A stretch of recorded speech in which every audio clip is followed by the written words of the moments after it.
I want to do a special thank you and welcome to Hope Solutions, who is co-sponsoring this event with us. I want to do some shout outs, and I would appreciate if you could just raise your hand if I call your group or your name. So I want to start with our wonderful CEO, Deanne Pern, in the back.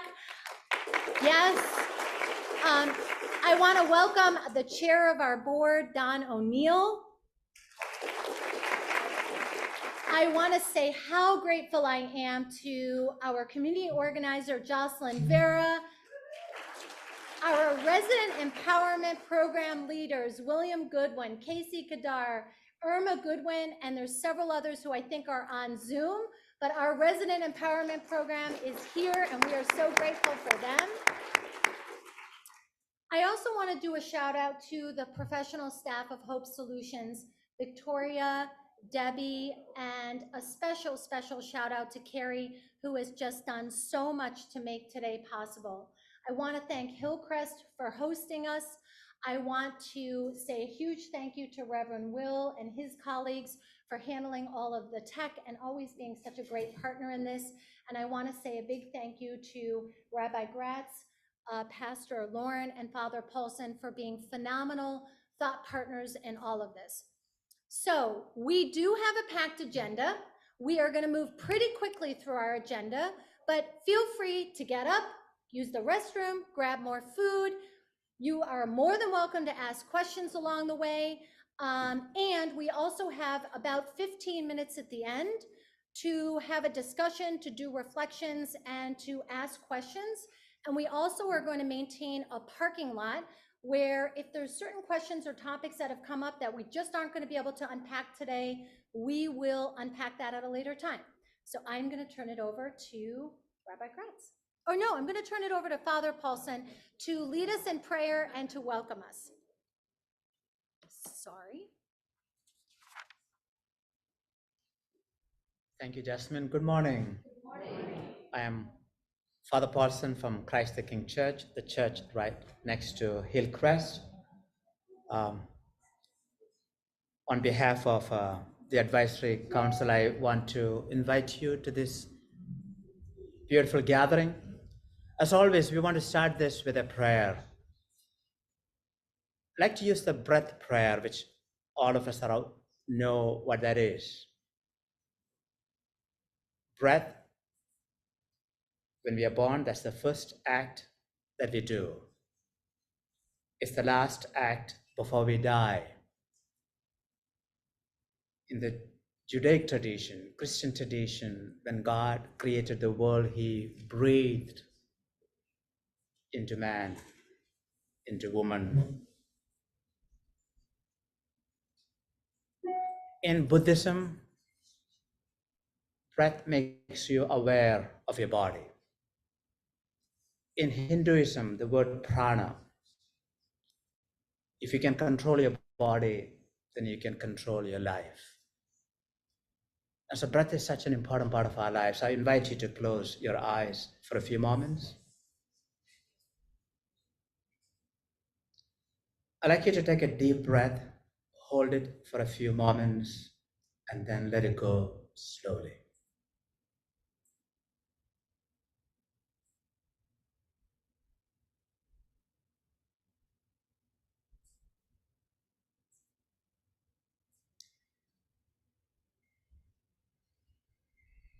Let's do a second breath.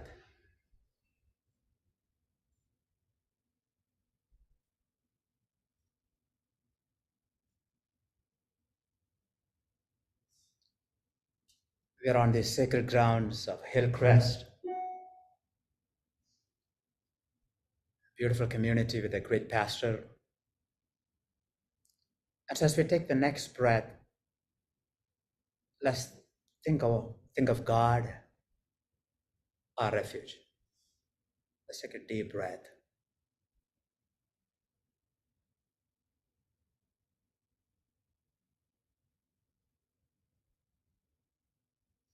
Let's do it a few times.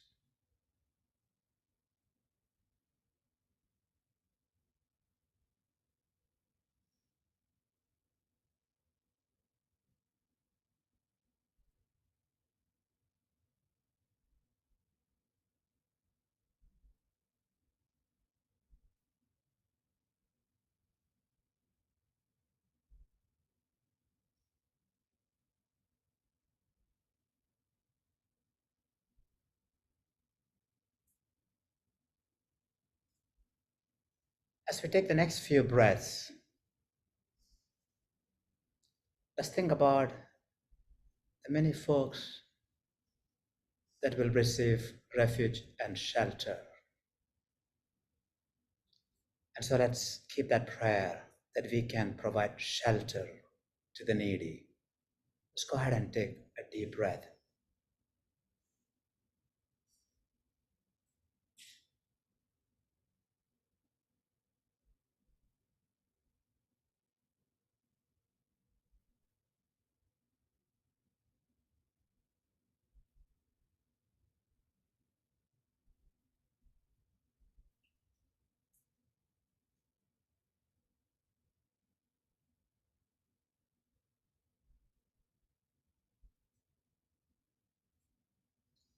God, our Creator, we thank you for your presence in our midst.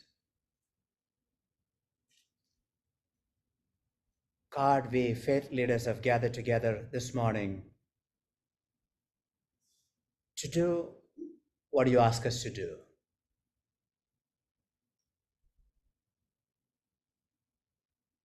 To listen to those words, whatever you do to the least brothers and sisters of mine, you do it for me. Inspire us today. Energize us.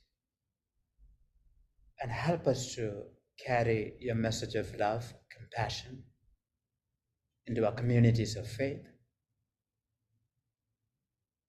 Bless those who have stepped forward to make this happen, and inspire many more communities of faith to do the same. May your presence, your grace be with us today.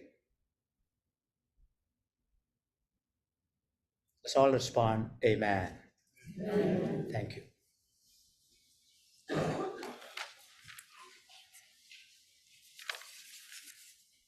Good morning. I'm going to model this for you. I'm Roberto Gretz. I'm Rabbi Emeritus, Temple Isaiah, Lafayette, California. We all live in a very large county, and we don't always come together and know who we all are. So I invite you now, maybe starting from this corner over here, to do a brief introduction. Name, title, faith institution, city. And we have a few minutes to do this, so let's get going. My name is Chris Watson. I'm with the Golden Hills Community Outreach Center in Antioch, California. Thank you. Hi, my name is Lauren Gully. I am an associate pastor at Lafayette Arenda Presbyterian Church, which now you know where it is, and very glad to be here. I'm Debbie Purcell with Hope Solutions. Very excited to be here. I'm in Walchester with Interfaith Council and First Christian Church as well. Sharpton, I'm with Interfaith Council. Hi, Christina Alvarez, the Executive Director of We are a great big organization. I'm the Reverend Dr. Deborah White. I am the rector of Grace Episcopal Church in Martinez, and we become an alternative Reverend. I'm Kate Stafford. I am the vicar of St. Anna's Episcopal Church in Antioch. Good to hear you.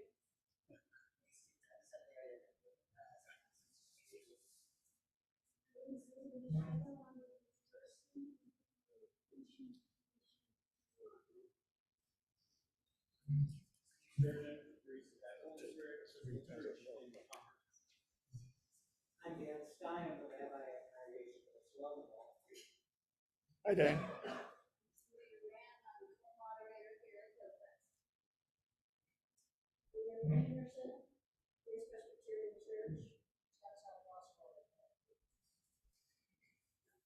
I'm Mark Barnum, the pastor at Grace Presbyterian Church in Walnut Creek, just outside Belleville. Thank you. Welcome. Good morning. I'm Reverend Kim Kendrick. I proudly serve here as the interim senior pastor of Hillcrest United Church of Christ. Welcome. And I'm Allison Silva. I'm the pastoral associate here at Hillcrest Church. Thank you. Jan Warren, I'm chair of Local Faith Action in Shelter and Housing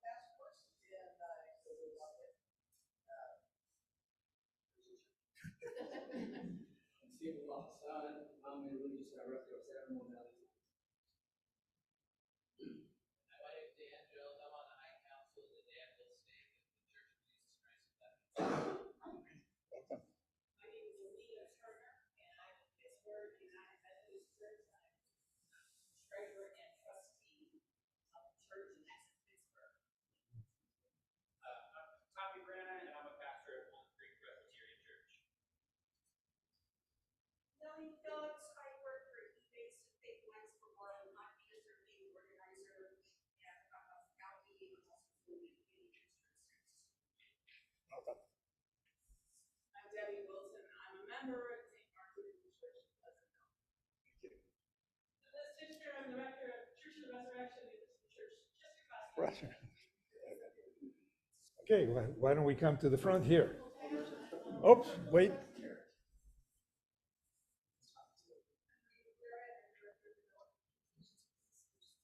Thank you. Hi, y'all. Technically, associate pastor at Danville. Hi, I'm Norma Gaetano. I'm coordinator for Compassion Ministry at the Bay Church. Hi, I'm Allison Negrin. I'm from Congregation B'nai Tikva in Walnut Creek, and I'm the co-chair of the Social Action Committee.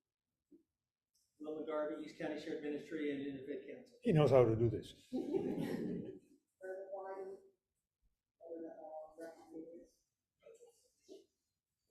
Krista Fairfield, parish director of life at St. Martin Church in Walnut Creek.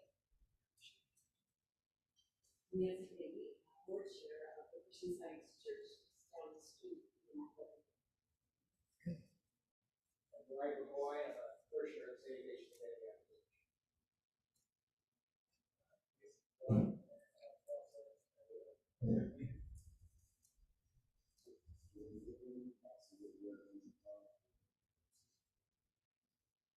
Justin Barrett, assistant superintendent of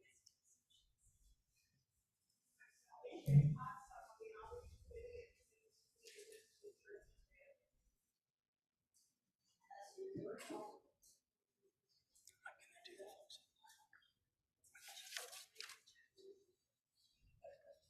I'm Doug Leach. I'm member of the Hill Congregational Church, and I'm on Holy Week Next Door. At Austin, from Classic Church. I'm Dave Ireland, assistant pastor at Christ Community. Co-pastor of Pittsburgh Christian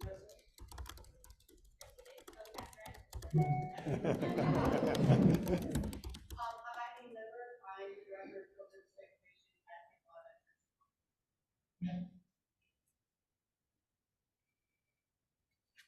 David Angelillo, I'm a member of the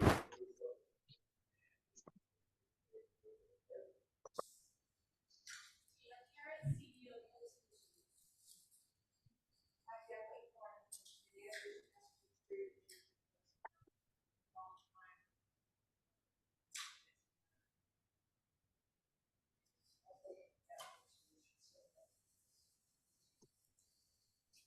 Lee Coleman, Whitfield Presbyterian Congregation of the United Church of Christ, fresh from a Bible study. We studied Mark 13 and the phrase sentinel of truth was just jumped out of me and I thought, I love sentinels of truth.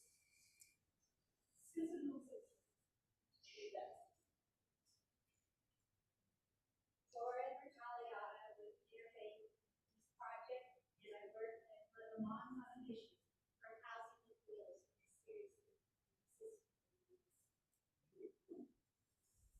Victoria Hernandez, donor in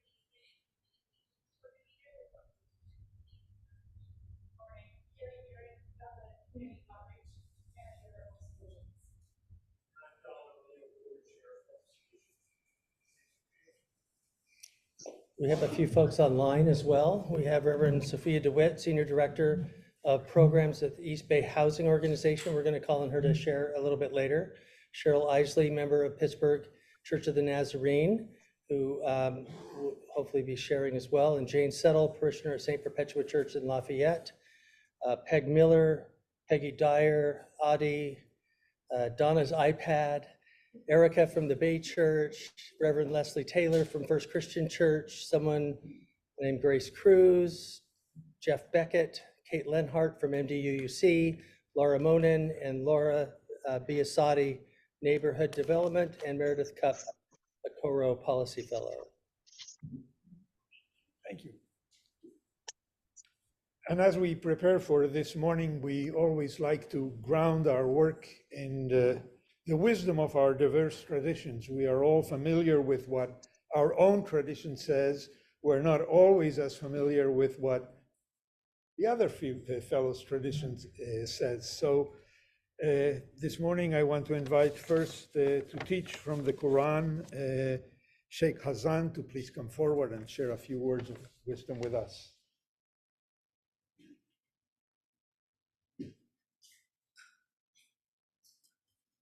Assalamu alaikum wa rahmatullahi wa barakatuh. May the peace and blessings of God be upon each and every single one of you. Thank you, Rabbi, and thank you, Jasmine. I have an impossible task to convey our message in 3 minutes, so I'm going to try my best. Inshallah. All right, set a timer. We're good. All right. So we have a chapter in the Quran called This City. And this can refer to any city, wherever you are. And it's speaking about an individual who's living in this city.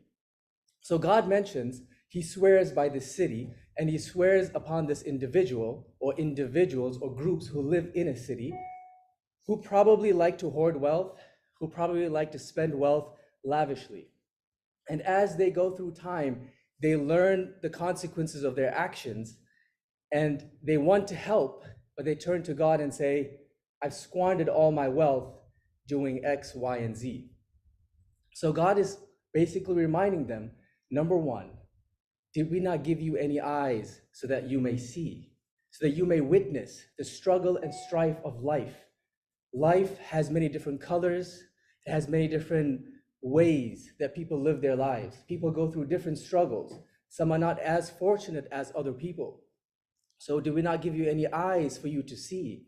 Did we not give you any ears for you to hear? On the day of judgment, there's a saying that goes that a person will come up to God and he'll say, God, in the Quran it comes, God, I was someone of eyesight, but why am I blind now? Why have I woken up blind? Why have I woken up deaf? And so God will say, did I not give you eyes to witness my signs, and yet you rejected them? So here God continues forward, a little bit forward, and he says about this specific individual. So this individual has complained and said he spent all his wealth. He has no time to build a true compassionate community that's very, very important for the success of any community through the standing of time. And he says that this person, he has not even considered the concept of ascending towards God in a spiritual manner, of getting closer to God. It was always getting closer to his desires, getting closer to his wants and his needs. But he has not considered getting closer to God. And then God asks a question, what does this closeness mean? And he gives 4 definitions. Number 1, it is freeing a slave, and thank God, for the most part, we are done with that. So number 1 is freeing a slave. Number 2, feeding a needy person. Number 3, it is looking after the orphan. And number 4, it is looking after the needy man laying in the dust. And that is the exact explanation for a person who has no home, who has no shelter, who has nothing besides what they can carry. And our job in our communities as individuals, with our different resources that we have, is to figure out ways. In this amazing project that I took a brief look at earlier today, I wish we could do that in our Muslim communities, have a land, be able to have modules like this, but do this type of stuff so that way on the day of judgment, on the day of reckoning, when you meet God, you're amongst those people who are with God, who are considered as those who are compassionate and patient during the struggle in this life. May God grant us goodness and happiness and allow us to always be of servitude to people. I want to end with one last thing. There's a beautiful phrase. Wallahu fi auni al-abd ma kana al-abdu fi auni akhi. Sounds like a bunch of Arabic, right? So it says God is always in the help of a person as long as that person is always in the help of his brother. Thank you. Thank you.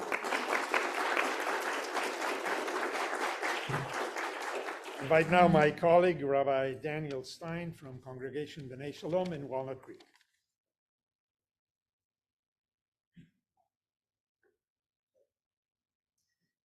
Thank you. I'm grateful for the invitation to offer just a few brief words this morning, and grateful also for our partnership with Hope Solutions, which has been so fruitful, and also grateful for those words from the Quran that remind us, I think, of our shared heritage. I'm going to offer, again, it is an impossible task to sum up one's faith tradition's approach to equity in just a few minutes.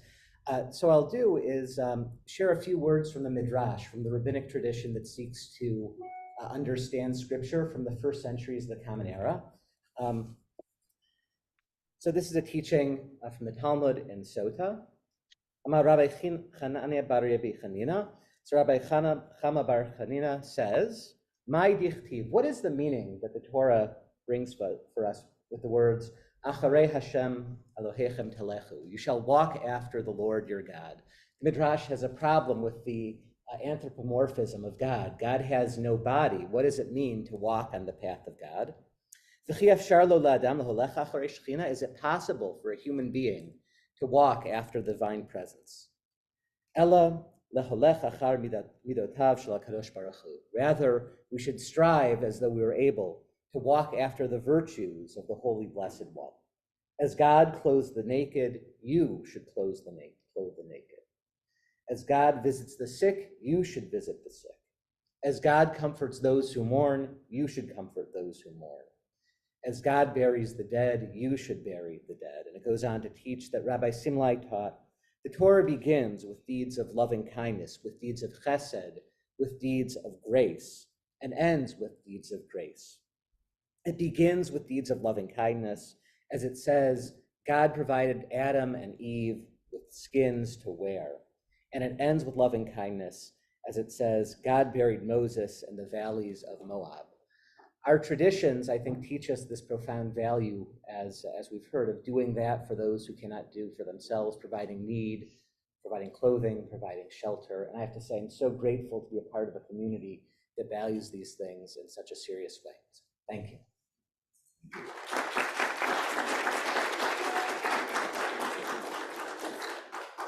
Finally, I'll call on Reverend Deborah White from Grace Episcopal Church in Martinez to share with us.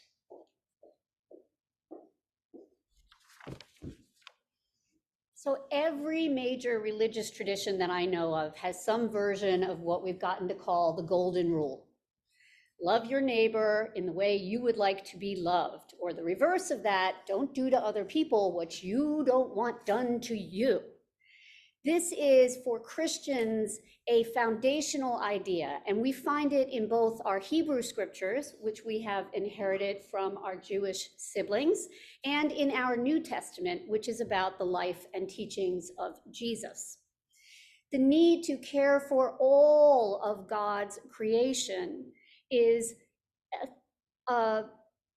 especially those in need, is found in our earliest Holy Scriptures, as evidenced by what my colleague just said. For us, it is best expressed in the words of Jesus, who said that the summary of all laws is to love God with all of our heart, with all of our soul, with all of our spirits, with all of our minds, and to love our neighbors as ourselves. And when they asked Jesus, well, who counts as my neighbor? He told the parable of the Good Samaritan. It is those especially that we may not like, that we may not understand, that we may not get along with, and those who are most in need. Those are our neighbors. Everyone is our neighbor, but especially those in need. And Jesus's ministry was all about this, was all about reaching out and touching people that no one else wanted to touch. Blessing people that no one else wanted to bless, helping people that everyone else thought was not worthy of help. He embodied this, he preached this, and this is the legacy that Christians have inherited from Jesus himself. We've also inherited this from our earliest scriptures, which include the template set by the prophet Isaiah to loose the bonds of injustice, to let the oppressed go free, and to break every yoke, to share our bread with the hungry and let the oppressed go free, to bring the homeless poor into our homes. Jesus suggested that works of love were not only part of our religious fundamentals, but they were also a form of worship. Because when we provide assistance to any of our fellow human beings, but particularly those who are poor and hungry and oppressed and unhoused, we are caring for Jesus himself. This formula is ancient and universal, but this holy work continues. 2,000 years after Jesus, the need is not only still there, but perhaps more so. And it is our job to pick up our hands and be the hands of all of our Creator in this world, and to do this together with one mind. As we like to say at Grace, love God, love your neighbor, save the world. Can I get an amen? Amen.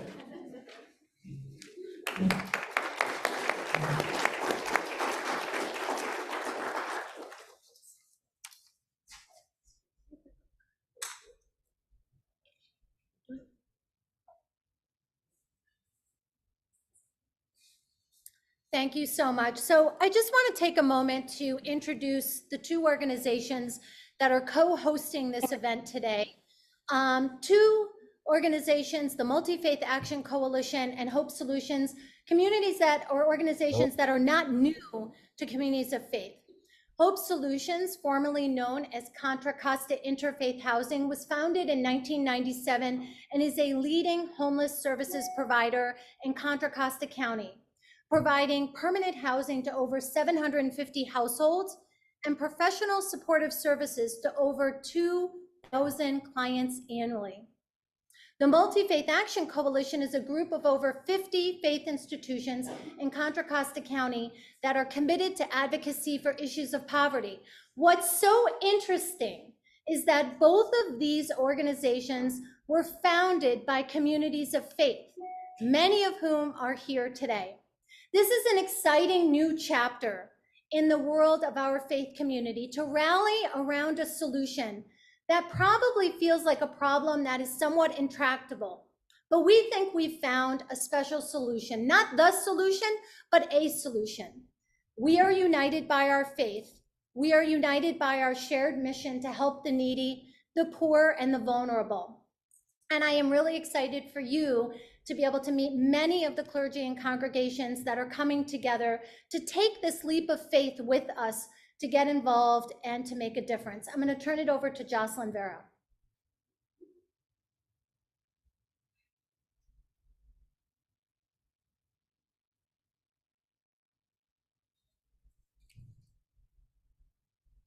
Good morning, everyone. The Resident Empowerment Program was created in 2018, and it has been advocating to empower affordable housing residents and community members at large to advocate for the creation and retention of affordable housing and support services. We raise and equip new leaders to provide advocacy efforts and to provide public speaking and also leadership skills to speak the power of truth and the power. Now the Resident Empowerment Program are not only housing policy consultants, but also community experts advocating for housing policies and affordable housing solutions. They are providing shift the narrative, advocating for policy changes, intentionally centering people with lived experience, and sharing firsthand knowledge, and co-deciding community organizing strategies. I'm more than happy to present William Goldman and Casey Goddard.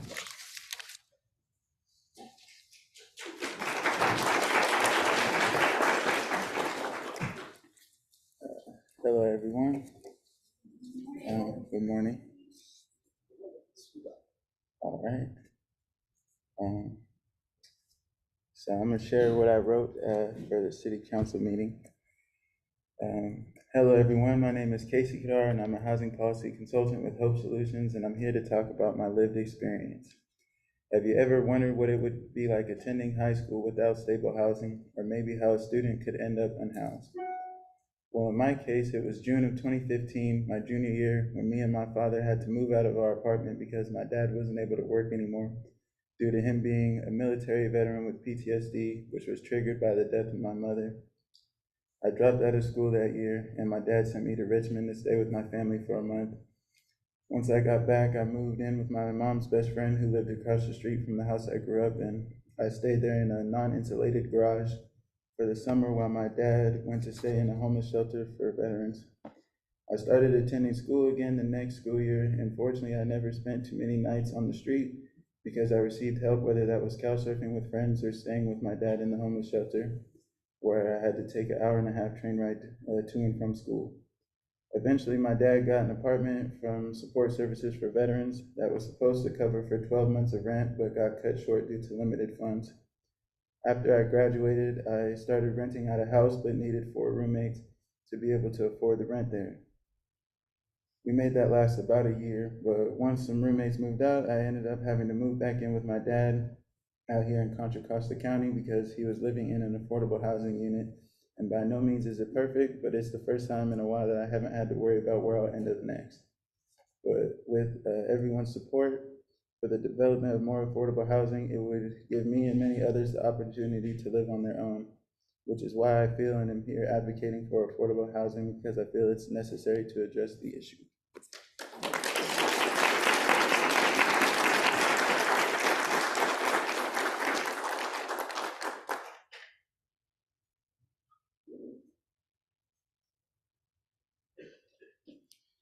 Good morning, everyone. Thank you, KC. I'm so proud of KC. He is one of our newest reps, but he also represents the voice of our youth. And so, thank you. My name is William Goodwin. I am also a housing policy consultant with the Resident Empowerment Program with Hope Solutions. And I thank you for allowing me to share my story with you this morning. My journey here today is like many others in Contra Costa. I migrated here to escape the high cost of rent, because if you can believe it, rent was actually affordable in Contra Costa back then. But after I became disabled in a matter of months, I lost everything of value: my employment, my apartment, my belongings and storage. It took me and my daughter 7 long years of bouncing back and forth with family and friends to find housing that we could afford. But there were 2,500 applicants vying for one of those 72 apartments, which meant 2,400 families were left on that waiting list without the housing they deserved. After we were housed, me and my daughter were volunteering at a resource fair in Antioch when a young lady approached us. She explained that she was living in an RV, but because she could no longer afford the maintenance, it was parked on the side of the road. She expressed how frightened she was at night with her 10-year-old daughter. I gave her all the information to resources and help I could think of, and as we were going home, I said out loud, what else could I have done? And my daughter, who was 12 years old at the time, said we should have offered our living room. I thought, now, if a 12-year-old can have that kind of radical imagination, surely we can do more. But that's the thing. Affordable housing on faith-owned land isn't a radical idea at all. It is an innovative and practical approach to providing permanent supportive housing to our unhoused neighbors. And let's face it, who is better served to heal the effects of homelessness than the faith community? Love thy neighbor as thyself. Jesus said it is one of the greatest commandments, and I believe it means that we're responsible for the justice and mercy of the most vulnerable in our community, feeding the hungry, giving drink to those who are thirsty, and take in the stranger. I remember me and my daughter were in Los Angeles, and we passed an encampment on the streets, and we could see a family in the tent preparing a meal for their children. And my daughter, who was now 16 at the time, turned to me and asked, Dad, how do we live with ourselves knowing there are people living on the streets? And I said, sweetheart, people just don't see them as neighbors. God forbid, because there are only a few degrees of separation from those living on couches with family and friends and those who find themselves living in tents. In fact, after I became disabled and lost my employment, we had no safety net to save us. We'd exhausted all our means. And if not, by the grace of God and family and friends, we who took us in, we too could have been living on the street. Last month, we surveyed several unhoused people at Loaves and Fishes in Antioch. It was overwhelming to see the faces light up with just a possibility of having a home of their own, especially on faith-owned land, because for many people who are unhoused, the only institution they trust is the church. That's why I believe building affordable housing on faith-owned land is not just a good idea, but an idea whose time has come. I can't imagine a better way to model for everyone to see what it's like to love thy neighbor as thyself. Thank you.